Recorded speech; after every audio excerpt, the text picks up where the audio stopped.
Hi, my name is Laura Guthrie and I'm the on-site trainer here at Golden Quest. Today I have with me Baker, tattoo KR7.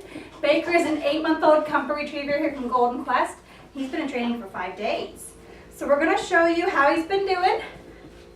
And I'll talk to you guys a little bit about his progress and some of his whole setbacks and that kind of stuff. And you guys can get an overview of how the last 5 days have been going. Baker. Yes. So he's doing really good with his name recognition at this point. He responds to it. He'll look back at me because he knows I'm talking to him. Good boy. Down. Yes. So we're getting the concept down, but definitely when I stand up, he wants to rise with me. Down. Good. He doesn't need to lower all the time anymore, which is also great. Good boy. Free. Good. Touch. Yes. Good job, bud. Touch. Yeah. Oh, almost. Touch. Touch. Yes. Stand. Yes. Sometimes with his stand, he does sit back down. But he's getting the concept. He knows it's to rise. It's just how long he'll stay risen is more his thing. Because the first couple of days, he has a jumping. He does a lot of jumping, or did a lot of jumping. So what we did is we just discouraged the jumping by heavily reinforcing his sits instead. So now sit is his go-to position, if you will. So when I ask him to stand, he's like, oh, I'm gonna sit. Because I have a bigger and longer reward history with sit, so I'm gonna sit. So, and it's not too bad. He's doing a lot better. Stand.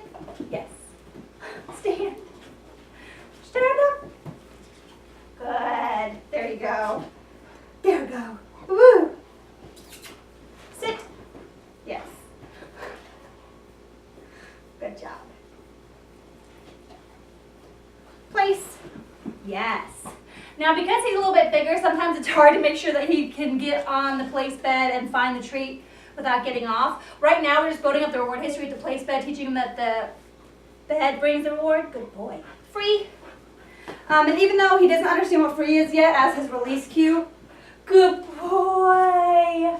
Sorry, I wanted to reward him for going in and sitting on the place bed by himself. I don't have any treats, and I necessarily wouldn't give him one because I didn't ask him to get on it, but I'm going to reward him physically. Good job. Good boy, so well done. Free. So like I was saying about free, it is the release cue I use and intend to use with the rest of his stuff too. That means getting out of the crate, getting up from a sit, getting up from a down.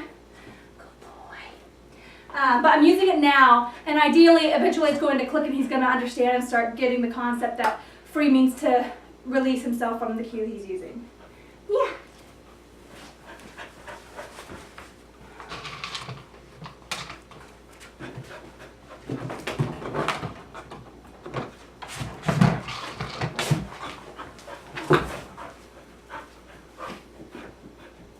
Good boy.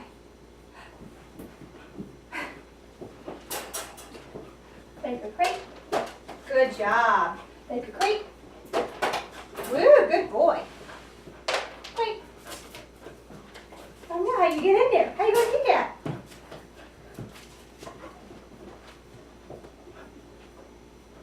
Yes, good boy. Good job.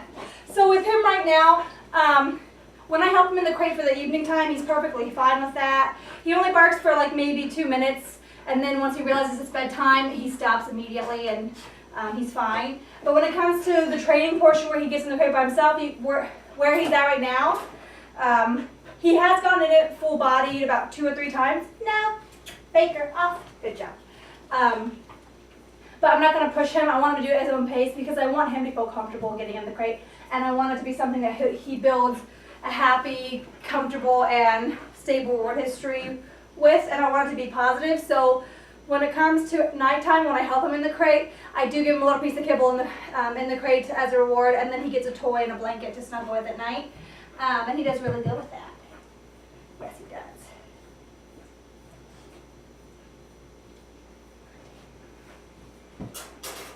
Now, once we progress further with crate, and we get to the point where he's completely in it, and I can start closing the door, then what I'm going to do is when I open it, I'm going to always tell him free, even if I see him coming out by himself. The reason I'm doing that, again, is I'm trying to build his understanding with the word. Sit. Now. Off. Good, off. Good job. You touch? Yes.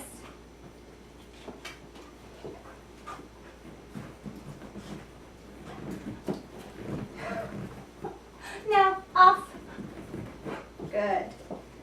So as you can see, he learned off pretty quickly. That's something we had to introduce real quick just because of some of his jumping habits. Again, like I said, like you saw, he's pretty gentle about his jumping anyway, so it's not like a huge knockdown jump because it's just him trying to look for affection. So it wasn't that hard to discourage him by giving him an alternative behavior, which in his case was sit, and then if he's not going to sit, automatically I just ask him to get off. And like you saw, he responds pretty well to it, and that includes on furniture as well. The reason why I use off instead of down is because I want to give him two very distinctly different pictures. If I say down for both get off of something and for lie down, it can confuse them. So I'm trying to give him two very clearly distinctive words. So off, get off person, get off couch, get off furniture, etc. Down, lay your body down. Yeah. Okay. Yeah. Good. So right now, while we're building up the reward history with the position, with him not pulling and not lagging behind, sometimes he does prance up a little bit. Yes, good heel. Yes. Good. Good. Free. But like you saw there, he's doing pretty well with the introduction now. Good boy. Good no.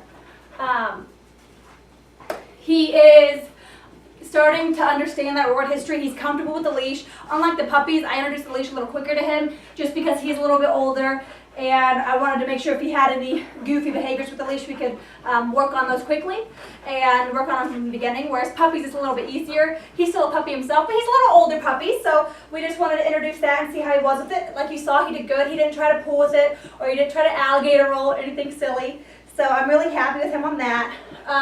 Right now, I am keeping the food pretty consistently down by my side. That's going to go away this upcoming week.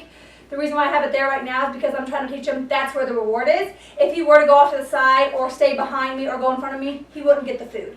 Because the whole point is to show him that that is the only area where you get food. If he goes ahead of me, then what I do is I simply change direction to encourage him to try to follow along better and to be more attentive with where I'm going.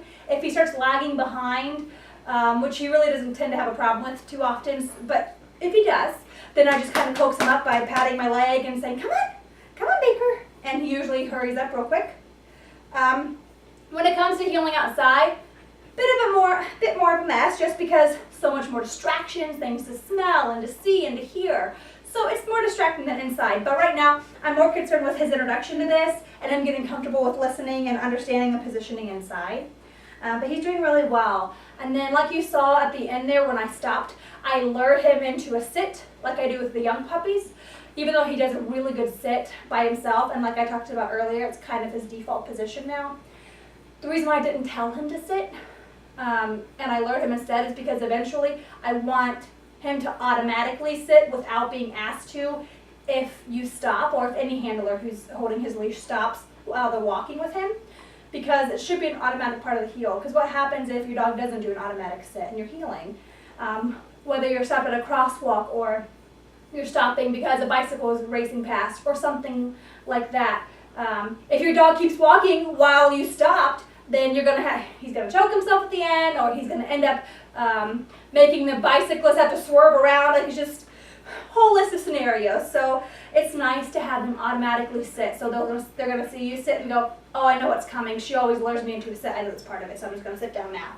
Beat her to the punch. They're going to start anticipating the behavior, and that's what I want. So eventually, once he does start doing it by himself, I'm actually going to tell him to go heel. I know that some people, I just mentioned the whole difference between off and down. The reason why I personally, and everybody's different, including every trainer, the reason why I personally feel like that's not confusing to them is because the sit in this instance is a part of the heel. So for me, it's kind of like a chain behavior where you have multiple behaviors in one long exercise. So for me, the heel is multiple behaviors because you have the staying up beside you, you have the automatic sit, and ideally as they get older, they'll give you some eye contact every once in a while just to look up and see you, which I would always reward. But I'm really proud of him. Like you've seen here, he's learned in a very short amount of time. He's gotten comfortable with me. He's very, very sweet. One of the cute things he does actually is if you've been gone for an hour or a couple hours or so and you come back to see him, he gets very excited and he'll have to race and go find a toy or clothes or whatever's in the vicinity that he can't pick up. He grabs it and then runs it over to you and like lies down next to you and just rubs on you and looks for affection. It's really, really sweet. He's a sweet boy. It's just like his mom. His mom does that exact same thing. Okay. So this upcoming week, we're gonna hopefully see him improve in all of these areas. We're going to work with his stays if he's up for it. I think down's gonna be a little tricky for him. I think we're really gonna focus on me being able to rise without him rising with me for his down more so than anything else. His sit, I think we'll be able to get a decent sit stay out of him. Ideally, I'm looking towards having him comfortable with me closing the door for his crate. And possibly allowing me to walk around him while he's on place without him getting up. But yeah, I'm looking forward to this next week with him. He really is such a sweet guy. And I'm so excited for you guys to get to have him home. Yeah. In terms of his potty training, this first week he's been with me, he did have 2 potty accidents in the crate overnight, which I thought was really strange. And so, and they weren't consistent. They weren't in a row or anything. So after looking at the situations individually and together, I found out what it was. It turns out he was accidentally being fed dinner later in the evening, but not by me. Usually they get an early like a mid-afternoon training session from me, and that's their dinner. The reason being is because I like cutting them off from food after a certain time since they do go up a little bit earlier than they do typically at home. So they get dinner about 4 o'clock, which is relatively early, which I'm sure you'll agree. But the reason being is because since they go up at about 8 o'clock, I want him to have plenty of time, that 4 hours time, for him to have ample potty breaks and play time, because I don't want him having to hold it any longer than he needs to.